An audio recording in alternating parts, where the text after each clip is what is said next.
നമ്മുടെ ഇലക്ഷൻ അടുത്തോടുകൂടി ഓരോരുത്തരും അവർക്ക് തോന്നുന്ന രീതിയിൽ ഓരോരോ റിപ്പോർട്ടുകളൊക്കെ സോഷ്യൽ മീഡിയയിലൂടെ അങ്ങ് പ്രചരിപ്പിക്കുകയാണല്ലോ. ആര് ജയിക്കും, ആർക്കാണ് സാധ്യത, ആര് രണ്ടാം സ്ഥാനത്തെന്നൊക്കെ. ഇപ്പോ അത്തരത്തിലൊരു വീഡിയോ ഞാൻ കാണാനിടയായി. വട്ടിയൂർക്കാവ് മണ്ഡലത്തെക്കുറിച്ച് ഒരു ബുദ്ധിജീവി ഇരുന്ന് പറയുകയാണ് അവിടെ മത്സരം UDFും LDFും തമ്മിലാണ് എന്നുള്ള രീതിയിലൊക്കെ. ഞാൻ ആ വട്ടിയൂർക്കാവ് സന്ദർശിച്ചിട്ടുള്ള ഒരു വ്യക്തിയാണ്. നിങ്ങൾ അവിടെ നിന്ന് പോയി നോക്ക്.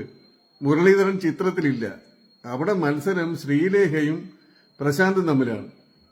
അപ്പൊ വട്ടിയൂർക്കാവിന്റെ അല്ലെങ്കിൽ തിരുവനന്തപുരത്തിന്റെ ഒരു പൊതു സ്വഭാവം എന്ന് പറയുന്നത് രണ്ട് സ്ഥാനാർത്ഥികൾ മത്സരിച്ചാൽ ക്വാളിഫിക്കേഷൻ കൂടിയത് ആർക്കാണോ അവർക്ക് വോട്ട് ചെയ്യും. അതാണ് തിരുവനന്തപുരത്തിന്റെ ഒരു പ്രത്യേകത. അത് ഞാൻ മുന്നേ പറഞ്ഞിട്ടുണ്ട്. പണ്ട് VK കൃഷ്ണമേനോൻ മത്സരിച്ചപ്പോ അദ്ദേഹം ഇൻഡിപെൻഡന്റ് ആയിട്ട് മത്സരിച്ച് തിരുവനന്തപുരം പാർലമെന്റ് കോൺസ്റ്റിറ്റ്യുവൻസിയിൽ നിന്ന് വിജയിച്ച ഒരാളാണ്. ശശി തരൂരുമായിട്ട് മാറ്റുരയ്ക്കുന്നത് ശശി തരൂരിനേക്കാളും വലിയ വിദ്യാഭ്യാസ യോഗ്യതയും ഒക്കെയുള്ള മറ്റൊരു വിശ്വപൗരൻ, ശശി തരൂരിനേക്കാളും ഒരു ഡിഗ്രി കൂടിയ ഒരു വിശ്വപൗരനാണെങ്കിൽ അയാളെ ജയിക്കൂ. തിരുവനന്തപുരത്തുകാർ അങ്ങനെ വോട്ട് ചെയ്യൂ. അതങ്ങനെയാണ് അതിന്റെ കൾച്ചർ. അതെന്താന്ന് ചോദിച്ചു കഴിഞ്ഞാൽ കേരളത്തിൽ മറ്റൊരു സ്ഥലത്തും കാണാത്ത കൾച്ചറാണത്.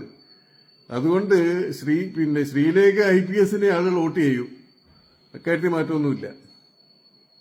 മറ്റൊന്ന്, നമ്മുടെ ഈ പല ചാനലുകളും, മനോരമയുടെ ചാനൽ റിപ്പോർട്ട് പുറത്തു വന്നത് കൂടാതെ മറ്റ് അനേകം ചാനലുകൾ അവരവരുടെ റിപ്പോർട്ടുകളൊക്കെ പുറത്തു വിട്ടുകൊണ്ടിരിക്കുകയാണ്. എന്നെ അത്ഭുതപ്പെടുത്തിയ ഒരു കാര്യം, ഇതൊന്നും ഗ്രൗണ്ട് റിയാലിറ്റി ആയിട്ട് യാതൊരു ബന്ധമുള്ള റിപ്പോർട്ടുകളല്ല. ഉദാഹരണത്തിന് PC ജോർജിന് ആരെങ്കിലും ഒരു സാധ്യത കൽപ്പിച്ചോ ഈ റിപ്പോർട്ടുകൾ പ്രകാരം? ഇല്ല. എന്നാൽ നിങ്ങൾ പൂഞ്ഞാർ മണ്ഡലത്തിന്റെ ചിത്രം ഒന്ന് പരിശോധിച്ച് നോക്കേ. കഴിഞ്ഞ തെരഞ്ഞെടുപ്പിൽ UDFും LDFും BJPയും എല്ലാം അവിടെ മത്സരിച്ചപ്പോൾ പോലും PC ജോർജ് രണ്ടാം സ്ഥാനത്ത് വന്നു. 16,000 വോട്ടിന് അദ്ദേഹം പരാജയപ്പെട്ടത്. ഇപ്പോഴാണ് BJP അല്ലെങ്കിൽ NDA അദ്ദേഹത്തിന്റെ കൂടെയുണ്ട്. അവരുടെ സർവ്വസന്നാഹമായിട്ട് ഇപ്പം മത്സരിക്കുന്നത്. PC ജോർജ് ജയിക്കും.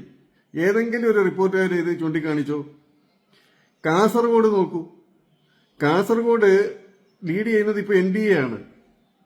കോഴിക്കോട്ടിലെ നവ്യ ഹരിദാസ്, അതുപോലെ അവിടെ റിനീഷ് എന്ന് പറഞ്ഞ വേറൊരു പയ്യൻ, പേര് സബ്ജക്ട് കറക്ഷൻ, ഇതൊന്നും മാധ്യമങ്ങൾ ചൂണ്ടിക്കാണിക്കുന്നതേ ഇല്ല. നമ്മുടെ ചാത്തന്നൂരെ ഗോപകുമാറിന്റെ കാര്യം, കൊല്ലം മണ്ഡലത്തിന്റെ ഒരു പ്രത്യേകത എന്ന് പറയുന്നത് കൊല്ലം കോർപ്പറേഷനിലെ 16 സീറ്റ് LDFനും 12 സീറ്റ് BJPക്കും ഉള്ളതാണ്. അവിടെ കൊല്ലത്ത് ഇത്തവണ NDA സ്ഥാനാർത്ഥിക്ക് നല്ല സാധ്യതയുണ്ട്. നമ്മുടെ കാട്ടാക്കട, അതുപോലെ യുവരാജ് ഗോകുൽ, തിരുവനന്തപുരം സെൻട്രലിന്റെ ഒരു പ്രത്യേകത എന്താന്ന് വെച്ച് കഴിഞ്ഞാല് ഇപ്പോ സുധീർ കരമനയെ വിളിച്ചുകൊണ്ടുവന്ന് ഉറക്കത്തിൽ നിന്ന് വിളിച്ചുണർത്തി കൊണ്ടുവന്ന് മത്സരിപ്പിക്കുക.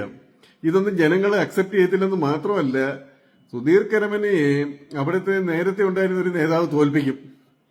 കാര്യം അയാളുടെ മണ്ഡലം അത്. അതോടൊപ്പം നമ്മുടെ UDFന്റെ സ്ഥാനാർത്ഥിയായിട്ട് CMPയുടെ CP ജോണിനെ UDFുകാരും തോൽപ്പിക്കും. ചുരുക്കം പറഞ്ഞ് അവിടെ കരമന ജയൻ ജയിക്കും, ആറ്റിങ്ങൽ സുധീർ ജയിക്കും. അപ്പം ഇങ്ങനെ ഒരുപാട് മണ്ഡലങ്ങൾ പറയാനുണ്ട്. ഞാൻ ഇതെല്ലാം കൂടെ പറഞ്ഞു കഴിഞ്ഞാൽ ഞാൻ രാഷ്ട്രീയമായിട്ട് പറയുന്നതാണ് നിങ്ങൾ വിചാരിക്കും. അതുപോലെ പത്തനാപുരത്തെ എല്ലാവരും കൂടെ ഗണേഷ് കുമാറിനെ അങ്ങ് ജയിപ്പിച്ച്, ഗണേഷ് കുമാർ ജയിക്കാൻ യാതൊരു സാധ്യതയും കാണുന്നില്ല. കാരണം പത്തനാപുരത്തുള്ളവർ അന്തസ്സുള്ളവരായിട്ടാണ് എനിക്ക് തോന്നുന്നത്. ഇതുപോലെ ഒരുപാട് പേര് അവരുടെ രാഷ്ട്രീയ താല്പര്യം അനുസരിച്ച് ഒരുപാട് സർവേകൾ അങ്ങ് പ്രചരിപ്പിക്കുക. ഇതൊന്നും അല്ല ഗ്രൗണ്ട് റിയാലിറ്റി.